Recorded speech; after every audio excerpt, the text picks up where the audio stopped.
Karen Wright stood in the massive chamber of Nexus Prime, the giant space station that served as the headquarters of the Galactic Council. The circular room stretched high above her head, its walls made of gleaming metal that reflected the light from 12 different suns. Around her sat the representatives of alien species from across the galaxy, each one looking down at her with expressions she could not read. The Zephyrian delegate rose first. Its body was made of living crystal that sparkled as it moved. When it spoke, its voice came through the translation device as cold and sharp as breaking glass. The human species has violated sacred laws of expansion, it said.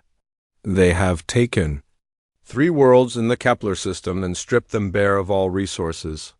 They care nothing for the native life forms that live there for millions of years. Karen tried to speak, but the Council Prime raised one long finger to silence her. The ancient being called Valdris had skin like old leather and eyes that had seen 1,000 years of galactic peace. You will have your chance to respond, he said. First, we will hear all accusations. The insect queen of the Thrakari clicked, her sharp teeth together as she stood. Her 6 legs moved in perfect rhythm as she walked to the center of the chamber. Human warships crossed into neutral space without permission 12 times in the past year, she said. They claim they were protecting their trade routes, but we have evidence they were scouting for new worlds to take. More aliens stood to speak. Against humanity. The peaceful Allery, who looked like tall blue humans with silver hair, said they were worried about how quickly humans solved problems with violence instead of talking. The heavy-bodied Drakmari complained that humans had built military bases too close to their borders. Even species that had never spoken to humans before came forward to say they feared what humanity might do next. Karen felt her heart sinking as each new voice joined the chorus against her people. She had spent 15 years as Earth's ambassador to the Galactic Council. She had worked day and night to build relationships with alien species and show them that humans could be trusted partners in the galaxy. Now all of that work was crumbling around her. When the last alien finished speaking, Council Prime Valdris nodded to Karen. You may now present humanity's defense, he said. Karen stood and activated her own translation device. She looked around the chamber at the dozens of alien faces staring down at her. Some looked angry, others seemed sad, but most just looked tired. Honored council members, she began, I ask you to consider why humanity has acted as we have. Our homeworld has 12 billion people living on it. We need resources to feed them and places for them to live. Every world we have taken was uninhabited or had only simple life forms. The crystal Zephyrian made a harsh sound. Simple life forms still have the right to exist, it said. We agree completely, Karen replied. But we have families and children who need homes too. We have always been willing to negotiate and share resources with any species that approached us in peace. We have never attacked anyone who did not attack us first. A small alien that looked like a floating jellyfish pulsed, with different colors as it spoke. But you take so much so fast. In 50 years you have spread to 40 worlds. Most species take centuries to expand that far. Karen nodded, because most species live for centuries. Humans live for only 70 or 80 years. We feel pressure to achieve things quickly because our time is short. This does not mean we are evil or dangerous. Council Prime Valdris stood slowly. His ancient bones creaked as he moved. The council has heard both sides, he said. We have spent many days discussing this matter. The decision has been made. The chamber fell silent. Karen could hear her own heart beating as she waited for the words that would decide humanity's future in the galaxy.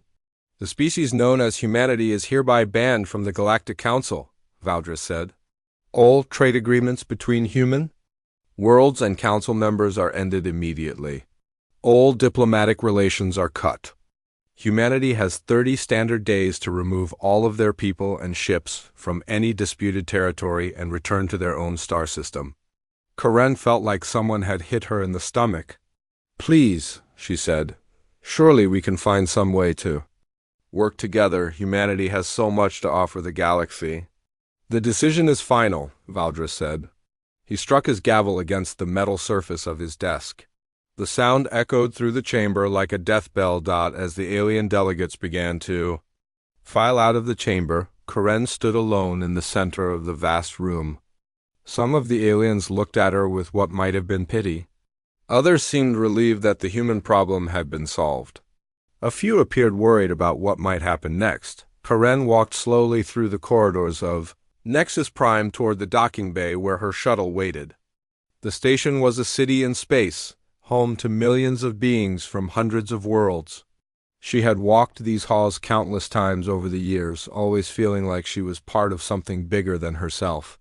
Now she felt like a stranger, an unwelcome visitor who had overstayed her welcome. Alien beings she had known for years now avoided her eyes as she passed. The Centaurian merchant who had always greeted her warmly now turned away.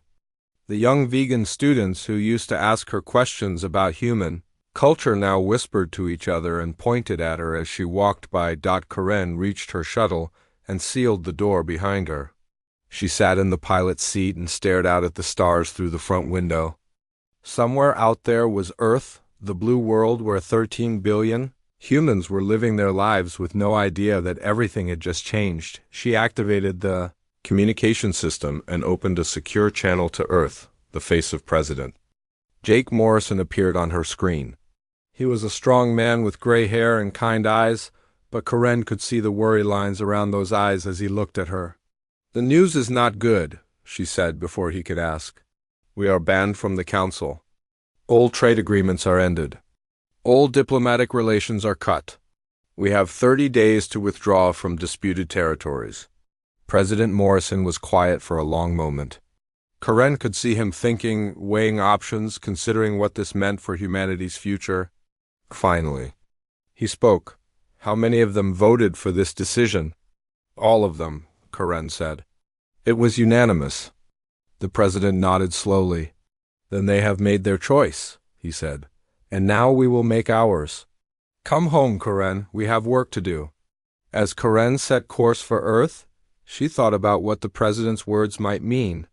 She had dedicated her life to showing the galaxy that humans could be peaceful partners. Now it seemed that diplomacy had failed completely. She wondered if humanity would try to find another path among the stars, or if they would simply give up and stay in their own solar system forever. She did not know then that President Morrison had already made his decision. She did not know that her failure to keep humanity in the Galactic Council would become the spark that lit a fire across the galaxy. She did not know that the aliens who had just rejected humanity would soon learn to fear the empire that their rejection would create. 5 years had passed since the Galactic Council banned humanity from their ranks. Admiral Kate Sullivan floated in the zero-gravity observation deck of the massive orbital shipyard above Luna, watching as the final armor plates were welded onto the hull of the newest human warship. The vessel stretched nearly 2 kilometers from bow to stern, its dark metal surface bristling with weapon ports and sensor arrays that had never existed before the band. Kate remembered when human ships were built for exploration and peaceful trade. Those days were gone forever. The ship below her was called the Vengeance, and it had been designed for one purpose only: to destroy anything that stood in humanity's way. "Admiral, the weapon systems are ready for testing," said Captain Tony Miller as he approached through the connecting tube from the construction platform. His uniform was different too, black instead of the old blue, with silver insignia that caught the light from Earth's sun. Kate nodded and activated her communication device. "Dr. Hayes, are you ready to begin the demonstration?" Dr. Peter Hayes was floating inside the ship's main laboratory, surrounded by equipment that would have been impossible to build when humanity was part of the galactic community. The ban had forced human scientists to develop everything on their own, and the results had surprised everyone. "All systems are green, Admiral," he said. "Beginning quantum drive test in 3 minutes." Kate watched through the observation window as the Vengeance's engines began to glow with a strange blue light. The ship didn't move at first, then suddenly it vanished completely. 1 second it was there, the next it was gone without even a flash of light. Kate counted to 10, then the ship reappeared exactly where it had been. Perfect, Dr. Hayes said over the communication system. The quantum tunneling drive is working exactly as designed. We can now move through space faster than any alien ship in the galaxy. Kate smiled for the first time in weeks. How much faster? About 30% faster than the best council ship, Dr. Hayes replied. And we can do it without the exotic materials they need. We found a way to bend space using only elements we can mine from our own asteroid belt. The quantum drive was just one of many new technologies that humanity had developed since the ban. Cut off from alien knowledge and trade, human engineers had been forced to find new solutions to old problems. The results had been remarkable. Human ships now used adaptive armor that could learn from each attack and adjust its properties to resist future damage. Human weapons fired solid projectiles at incredible speeds instead of the energy beams preferred by most alien species. Human computers used artificial intelligence systems that could process information faster than any organic brain. Kate activated her communication device again. Colonel Parker, how are the new Marines progressing? The response came from the planet New Austin, where humanity's new military training facilities had been built. Colonel Sam Parker stood in the middle of a vast training ground where 500 men and women were learning to be soldiers. These were not the peacekeepers and explorers that humanity had sent to the stars before. These were warriors trained for conquest. Better than expected, Admiral, Parker replied. These recruits are learning faster than any previous group. They understand what's at stake. Kate could see the training ground through a satellite link on her display screen. The new Marines moved through obstacle courses that simulated alien environments and combat situations. They practiced fighting in the cramped corridors of spaceships and the open terrain of hostile worlds. Most importantly, they learned to fight without mercy. The ban changed everything, Parker continued. Before, we trained soldiers to keep peace and protect civilians. Now we train them to win wars against enemies who would destroy us if they could. The results speak for themselves. Kate switched the display to show the economic reports from across human space.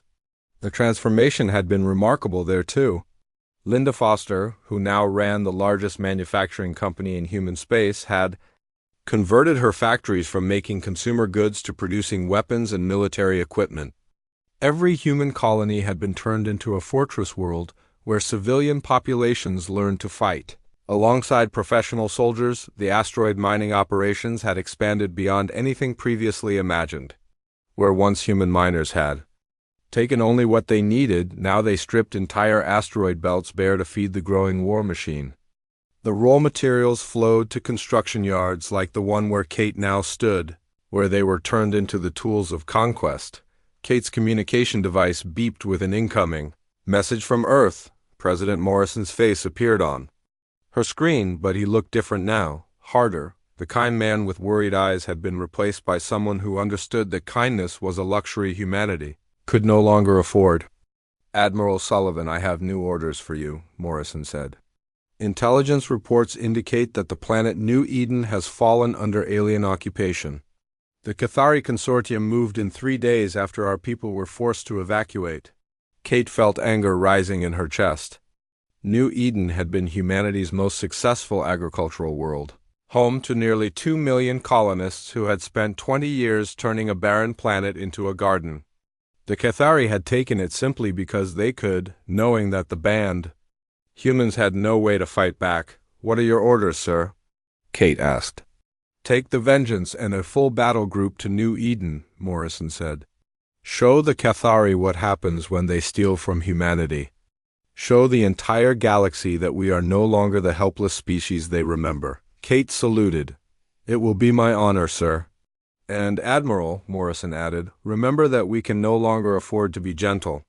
The galaxy has made it clear that they see us as dangerous animals that need to be caged. Perhaps it's time we showed them what dangerous animals can really do. Kate understood perfectly. The old rules of engagement were gone.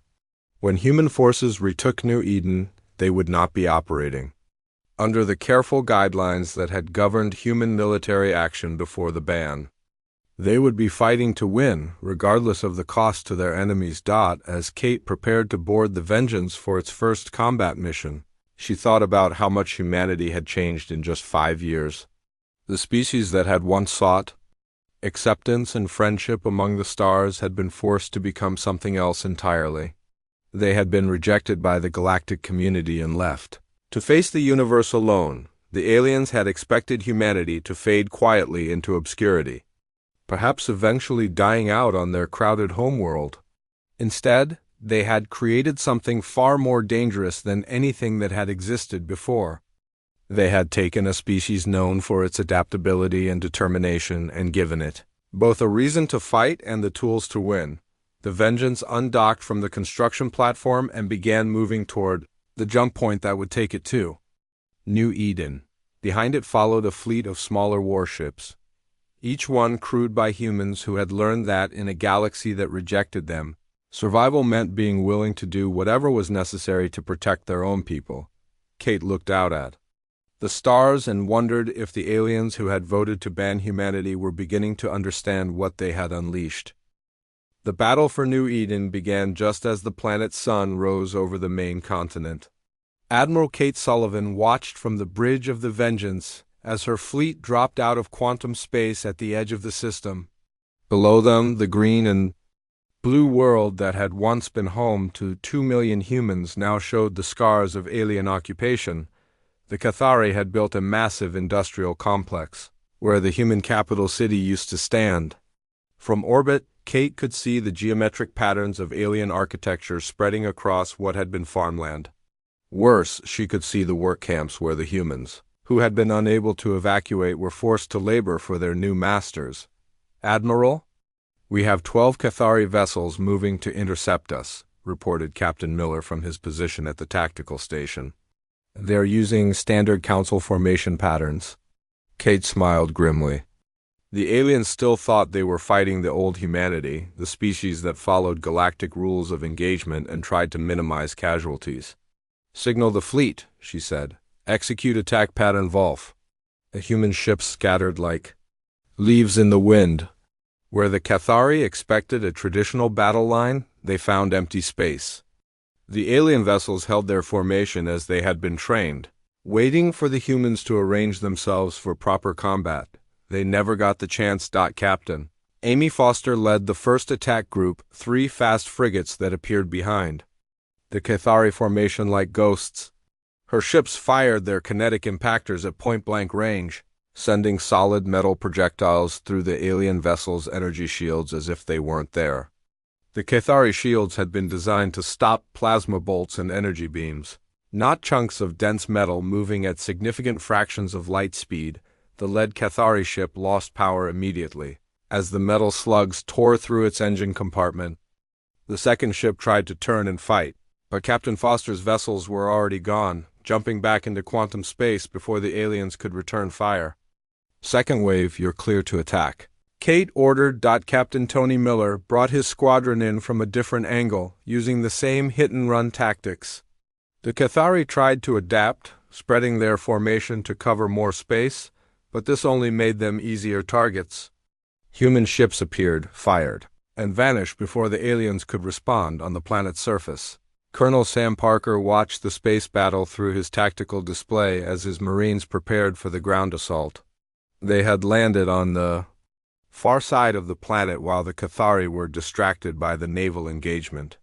Now 2,000 of humanity's finest soldiers were ready to show the galaxy what they had learned in 5 years of isolation. "Remember, Marines," Parker said over the communication system, "these aliens took our people and turned them into slaves. They destroyed our homes and built their factories on the graves of our children. Today we show them the price of crossing humanity." Lieutenant Danny Roberts crouched in the transport ship with his squad, checking their weapons one final time. The new human rifles fired the same kinetic projectiles as the ship weapons, but small enough to be carried by infantry. Each Marine also carried demolition charges that could level buildings and portable shield generators that made them nearly impossible to kill. 30 seconds to drop zone," the pilot announced. Danny looked at the faces of his soldiers. "Sergeant, Rick Stone was cleaning his rifle for the 10th time, a habit he had developed during training. Corporal Jenny Walsh was studying the tactical maps on her display, memorizing every detail of the alien complex they were about to assault. These were not the peacekeepers humanity had sent to the stars before the ban. These were professional killers trained for one purpose. The transport ships landed in a cloud of dust and smoke. The Marines poured out and immediately began their assault on the Cathari positions. The aliens had built their defenses according to standard galactic military doctrine, with overlapping fields of fire and strong points that could support each other. Against most species, these defenses would have been nearly impossible to break. Humans didn't fight like most species. Sergeant Stone's demolition team didn't attack the alien strong points directly. Instead, they used underground tunnels to plant explosives beneath the Cathari positions. When the charges detonated, entire sections of the alien defense line simply disappeared into clouds of dust and rubble. Corporal Walsh and her marksmen took positions on high ground and began picking off any Cathari who tried to organize a counterattack. The alien soldiers moved slowly and deliberately, following their training and doctrine. This made them easy targets for human snipers who had learned to fire quickly and accurately while moving. The Cathari had never faced an enemy like this. Their previous experience was with species that followed the same basic rules of warfare that had governed galactic conflicts for thousands of years. They expected formal challenges, organized battles, and respect for non-combatants. Instead, they found themselves fighting ghosts who appeared from nowhere, struck without warning, and disappeared before they could respond. Lieutenant Roberts led his squad through the alien work camps where human civilians had been held as slaves. What he found there made his anger burn even hotter. Families separated, children who barely remembered their parents, and workers who had been forced to labor 16 hours a day to feed alien worlds with food grown on what had been their own. LAND Dr. Helen Moore followed behind the assault teams, treating the rescued humans and documenting what the Cathari had done to them. The evidence she gathered would be broadcast across human space, proving to every colony world that the aliens saw humans as nothing more than useful animals. In orbit, the space battle was reaching its conclusion.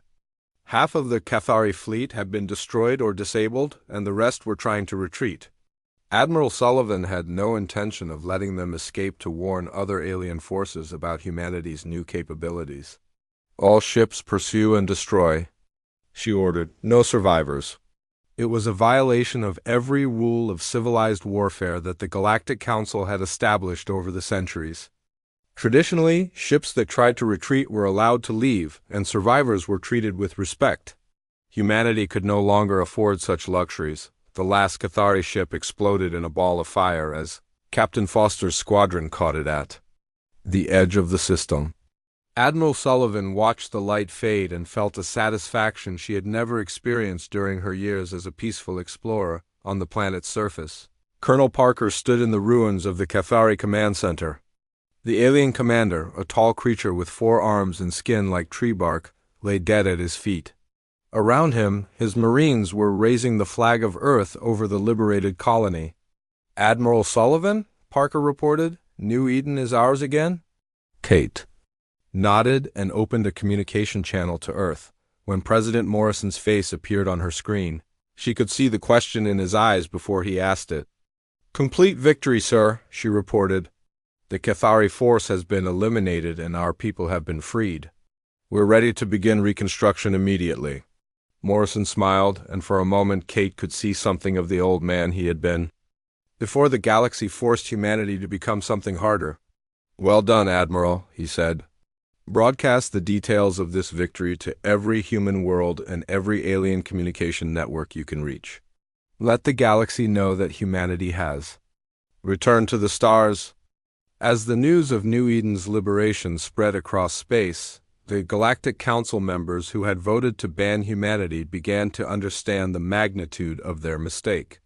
They had thought they were removing a minor irritation from galactic politics. Instead, they had created an enemy unlike anything the galaxy had ever seen before. 2 years after the liberation of New Eden, The Terran Empire controlled 47 star systems and showed no signs of slowing down. Admiral Kate Sullivan stood on the bridge of her flagship Terra Invicta, watching the crystalline cities of HFY burn beneath a rain of human kinetic bombardment. The Valerians had made the fatal mistake of attacking a human supply convoy 3 months earlier, and now they were learning the price of defying the Empire. General, Chris Logan's voice crackled over the communication system from the planet's surface. Admiral, the harmonic disruptors are working perfectly, he reported.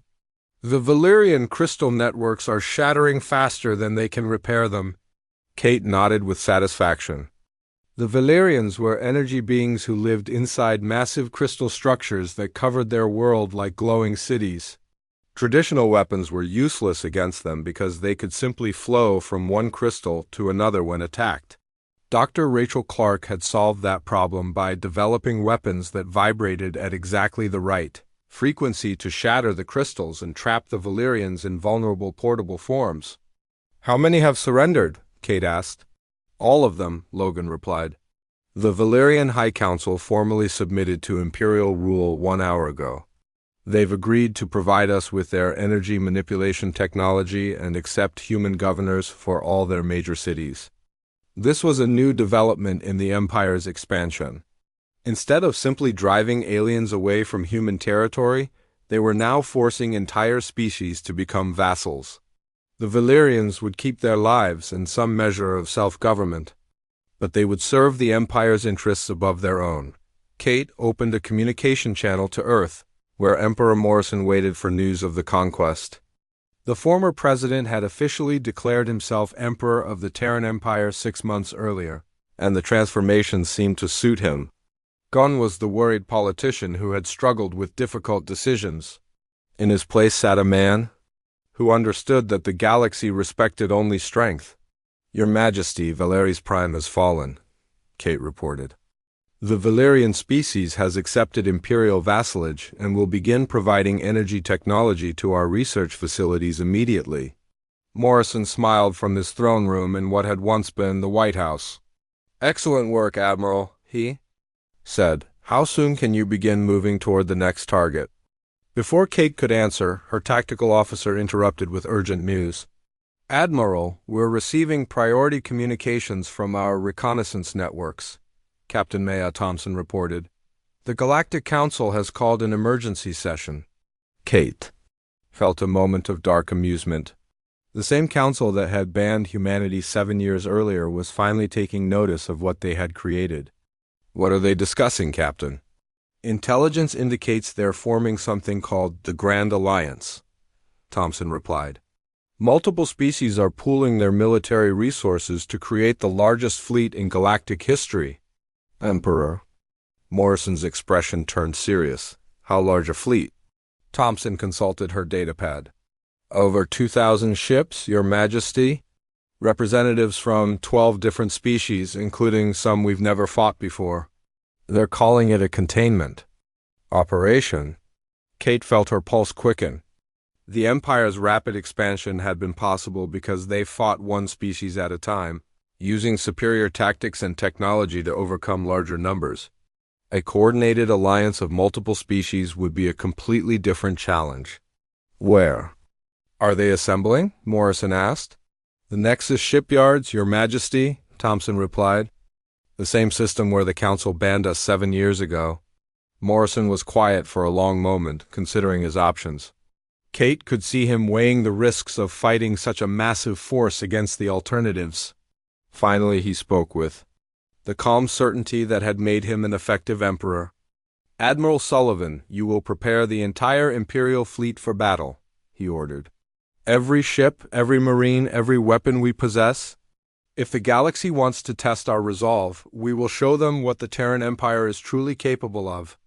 Kate saluted. "It will be done, Your Majesty." As the communication ended, Kate began issuing orders to her fleet commanders. Admiral Tony Miller would bring his battle group from the Centauri sector. Admiral Amy Foster would leave her position guarding the outer colonies and return to the core systems. Even the ships protecting Earth itself would join the great fleet that was assembling for what might be the final battle of the expansion wars on the Imperial worlds. The news of the coming battle spread quickly. Colonel Nancy Price watched from her command post on the fortress world of New Sparta as civilian transports began evacuating non-essential personnel from the border systems.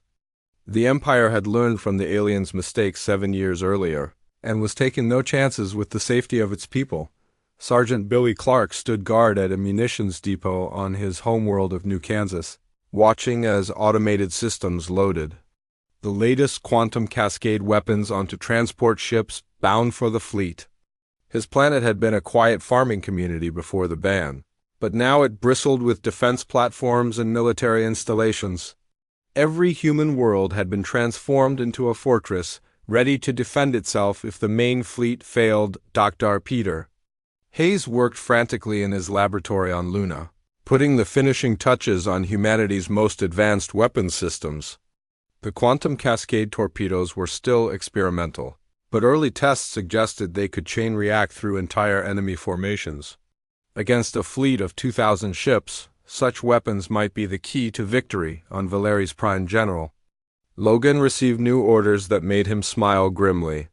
Instead of establishing a peaceful occupation, his forces would strip the planet of every useful technology and resource before withdrawing. If the Empire fell, they would leave nothing behind. For the aliens to reclaim, the mobilization took 3 weeks to complete. When it was finished, Admiral Sullivan commanded the largest human fleet ever assembled. 800 ships of various sizes, from massive dreadnoughts to fast attack craft. It was still heavily outnumbered by the Grand Alliance, but Kate had learned that numbers alone did not determine the outcome of battles. Emperor Morrison arrived aboard his personal flagship just as the fleet prepared to depart for the Nexus system. His presence sent a clear message to both his own forces and the enemy. The Empire would commit everything to this battle.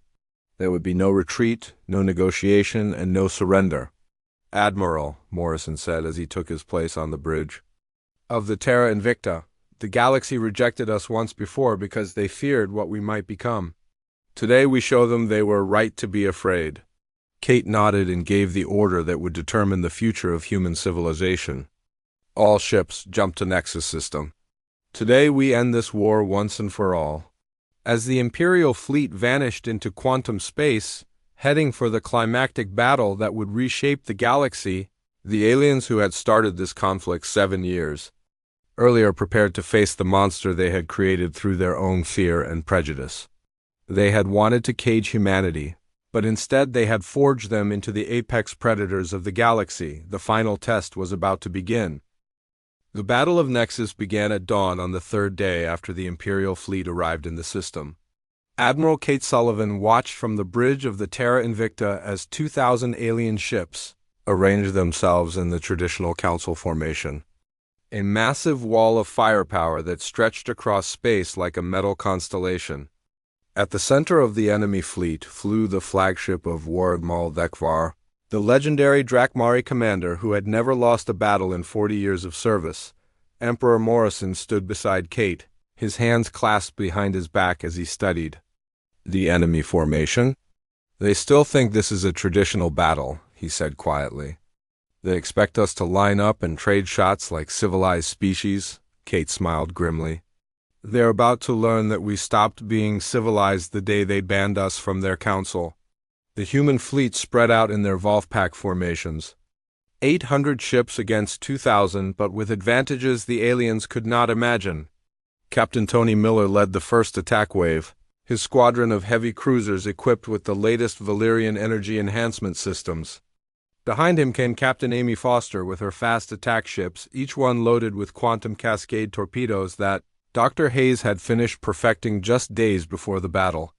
All ships execute attack pattern Omega, Kate ordered, the human fleet scattered in 12 different directions, avoiding the killing field that the alien formation had been designed to create.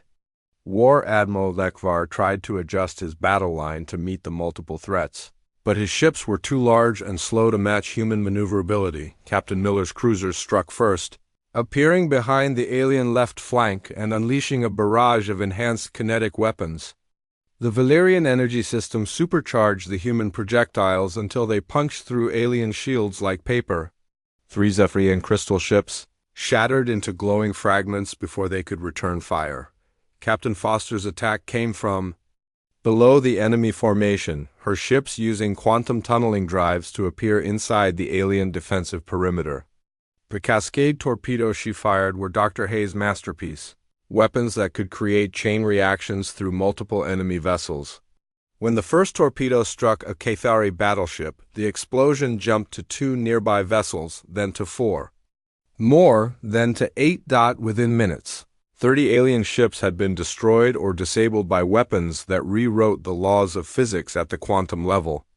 War Admiral Thekvar watched his carefully planned formation collapse as human ships appeared and disappeared like ghosts, striking without warning and vanishing before his forces could respond. "This is impossible," the Drakmari commander growled, as he watched another squadron of his ships disappear in quantum fire. "No species fights like this." On the planet below, Colonel Sam Parker's Marines were already moving through the abandoned Council headquarters where humanity had been banned 7 years earlier. Lieutenant Danny Roberts led his squad through the same chamber where Ambassador Karen Wright had stood alone and rejected. Now human soldiers walked through the halls of galactic power, planting charges that would reduce the symbol of alien authority to rubble. "Remember this place," Parker told his Marines over the communication system. "This is where they tried to cage us.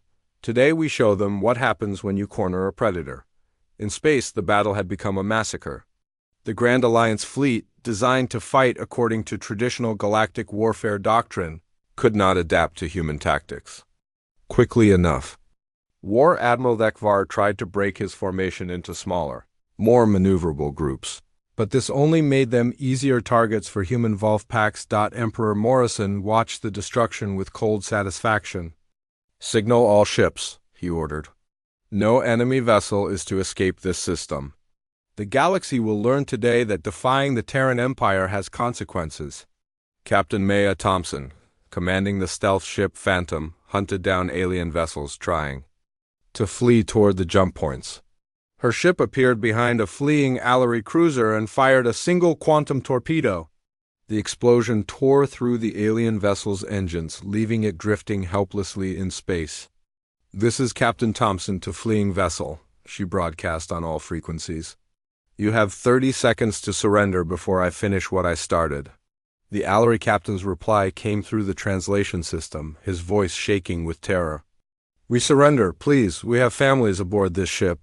"Then you should have thought of that before you joined an alliance dedicated to destroying mine," Thompson replied and fired her second torpedo. War Admiral Thekvar realized his fleet was doomed when the quantum cascade weapons began chaining through his reserve formations.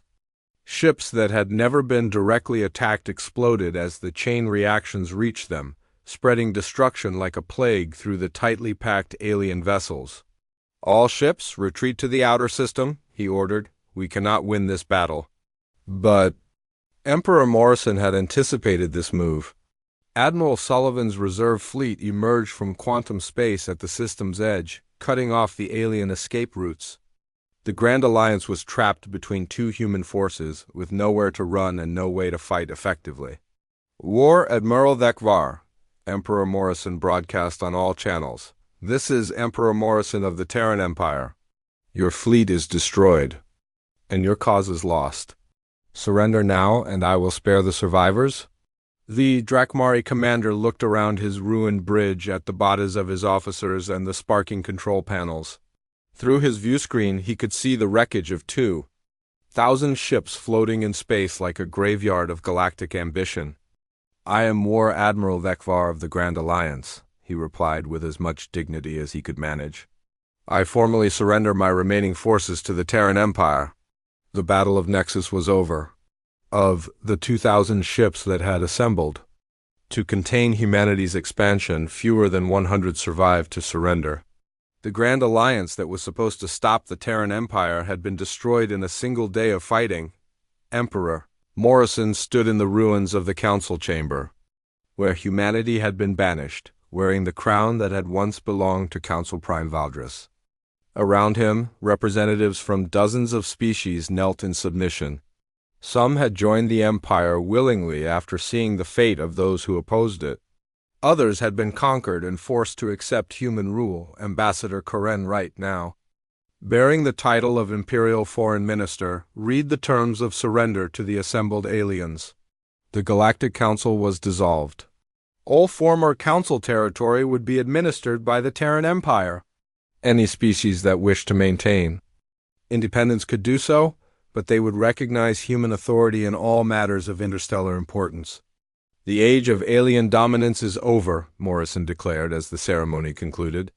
Humanity now rules the galaxy, not through the consent of others, but through our own strength and will. As news of the Empire's complete victory spread through space, the species that had once dismissed humans as violent primitives competed for the privilege of serving their new masters. The council members who had voted to ban humanity 7 years earlier were either dead, enslaved, or reduced to begging for mercy from the empire their rejection had created. Emperor Morrison looked out from his new capital at Nexus Prime toward the stars that now belonged to humanity. The galaxy had tried to cage them, treating them as dangerous animals that needed to be contained. Instead, they had forged those animals into the apex predators of space itself. The Terran Empire stood as proof that sometimes the best response to rejection was not to prove the critics wrong, but to become exactly what they feared and use that power to reshape the galaxy according to human will. They had wanted humanity gone, but instead humanity had become inevitable.